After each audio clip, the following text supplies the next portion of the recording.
E aí, pessoal, hoje eu vou gravar mais um vídeo para vocês aqui sobre esta edição aqui que eu adquiri há pouco tempo, Os Anos de Ouro de Mickey, com as tiras que saíram entre 1947 a 1948, né?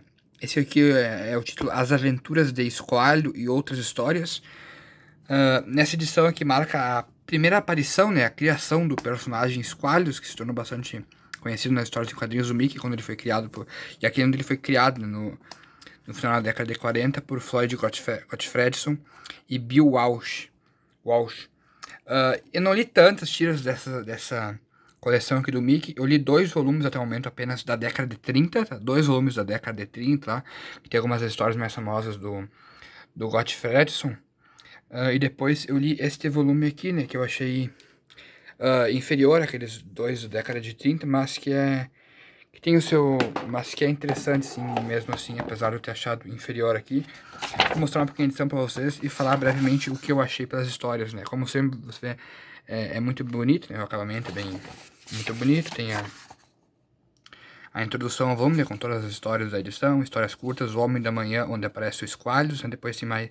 Essa O Homem da Manhã é uma das maiorzinhas do volume, que tem 20 páginas. Depois nós temos...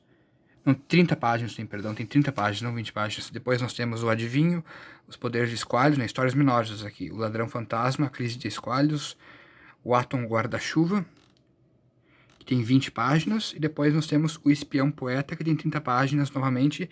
E aqui é onde marca outro personagem interessante, né, que é esse espião, embora menos conhecido. Ele já participou de histórias do cast. Temos aqui um texto, né, sobre a criação do personagem Squallows, né. Aqui fala que houve uma mudança nas tiras do Gottfredson, que mudou, que forçou eles a mudar o tamanho das tiras e deixou eles com menos espaço e de produção, que forçou eles a mudarem o modo como eles criavam as tiras, que fez com que começassem a surgir pequenas contradições e erros de continuação dentre as histórias, que você pode notar nesse volume aqui, que incomodam um pouco também, né? Que me incomodaram assim um pouco, embora tenha que se relevar, porque é algo que não tinha nos outros volumes. Depois eu vou falar mais, vocês vão entender o que eu tô falando.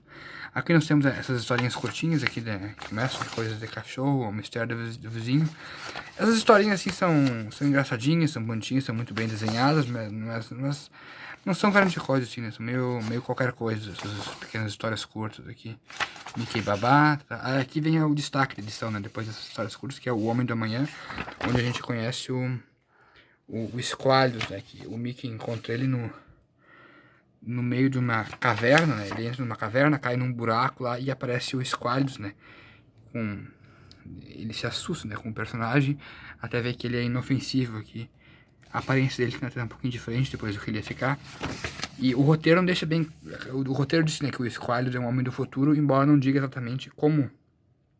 Da onde exatamente ele veio, como é que eles estavam nessa caverna, assim, mas fica, acho que nas próximas edições eles vão dar mais detalhes, né, o Gottfredson dá mais detalhes, mas fica implícito na história, né, segundo um comentário da própria edição aqui, né, que faz um comentário antes das histórias, que o Gottfredson parece que teve a ideia de que o Squallows vivia em algum lugar do centro da Terra, onde o tempo passava mais rápido, por isso lá a humanidade evoluiu antes dele, e por isso que ele é o homem do futuro, né.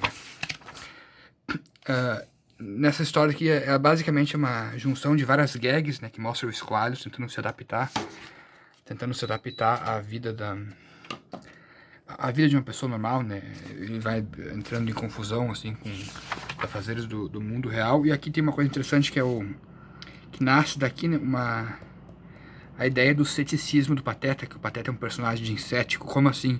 Bom, tem algumas histórias, né, que a gente já vê, por exemplo, a clássica da Espada de Gelo, né, que eu comentei aqui esses dias, que mostra que o Pateta é uma espécie assim, de cético para algumas coisas. Ele tem dificuldade em acreditar que existam determinadas coisas, né. Na Espada de Gelo, ele não acreditava, né, nos poderes do Príncipe das Trevas, que enganava as pessoas através das ilusões, né, fazendo elas verem monstros e coisas, e o Pateta não acreditava por isso ele vencia. E tem outras histórias que tem isso também, do Pateta se recusar a acreditar em coisas tipo que todo mundo vê na frente delas, que parecem óbvias, que são reais. E aí isso nasceu dessa história do Gottfredson, que mostra o Pateta não acreditando na existência do Squalius, né? Mesmo ele vendo o Squalius repetidas vezes na frente dele, ele não acredita que o personagem é real, que ele não possa existir, né? É uma piada frequente que a história vai fazendo do Pateta não acreditando no Squalius, o Squalius mesmo ele estando diante dos seus olhos, né? E aí vai tendo essa sequência de gags, né,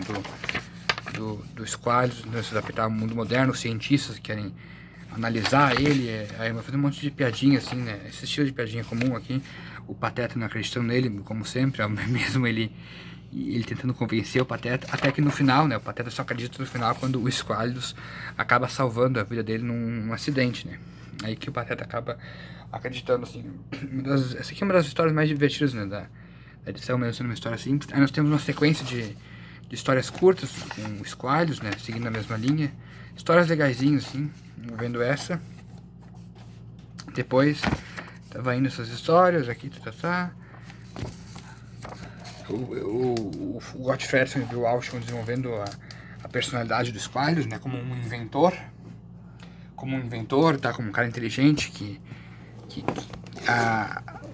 próprios os caramelos, né, que a gente ficou conhecido aqui no Brasil, que os Squalius come os caramelos e tal, vão surgindo nessas histórias em específico aqui, até que chegar nessa última história aqui, que é vamos ver se eu acho aqui, que é o espião poeta, né, que foi usado pelo cast, inclusive numa história, que é esse aqui. Ele tenta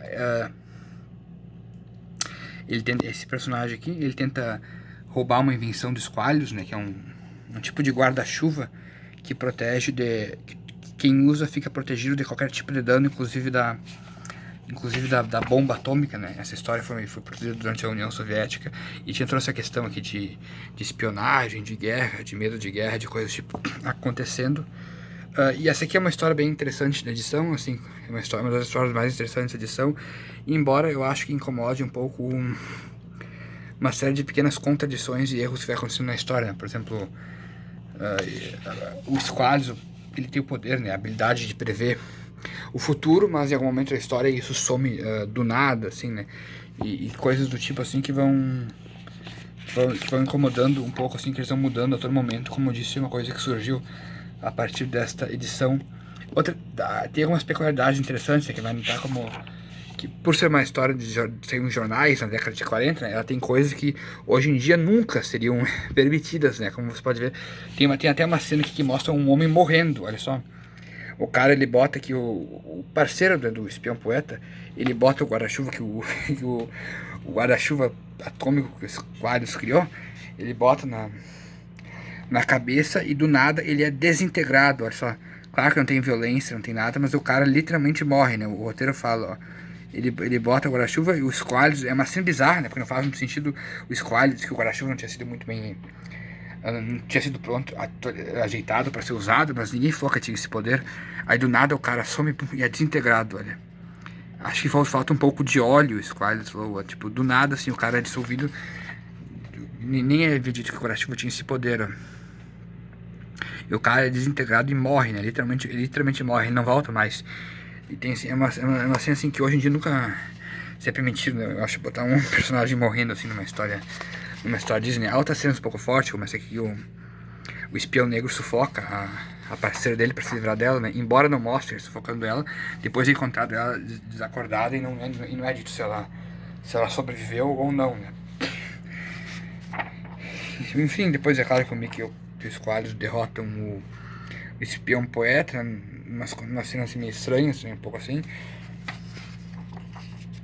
E termina falando um pouco sobre o personagem Squalius, aquele, né? Tem esses textinhos de sempre que falam um pouco sobre as histórias, como o personagem foi utilizado durante os anos seguintes, né, por Romano Scarpa, Cast e outros autores italianos e americanos. E essa edição, como eu disse, eu não li muito sobre essas tiras.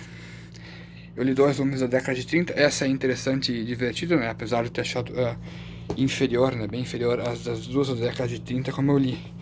Mas tem o ponto positivo é que por não serem muito grandes nessas histórias, elas acabam não sendo tão cansativas como algumas dessas histórias de tiras acabam sendo, né? Como elas foram feitas para serem lidas em jornal aos poucos, né? Quando você pega alguma dessas histórias aqui, você estranha o ritmo, né? Porque são histórias muito longas que parece que dão muitas voltas e ficam meio. E se desenvolve de um gênero estranho, porque não foram feitos para ser lidos assim, como revistas em quadrinhos, né? Foram feitos para ser lidos em jornal, então elas ficam um pouco truncadas, né? Embora sejam histórias muito boas, você estranha um pouco o ritmo delas, né? Justamente porque não é um ritmo de uma história em quadrinhos normal, que foi feita para ser lida de uma vez. E, e como essa aqui são histórias mais curtas, você acaba sentindo isso muito menos. Mas é isso, pessoal. Esse foi o vídeo. Espero que tenham gostado. Deem um like, façam um comentário se gostaram. Se inscrevam no canal. Até a próxima. Muito obrigado por tudo. Tchau, amigos. Tchau.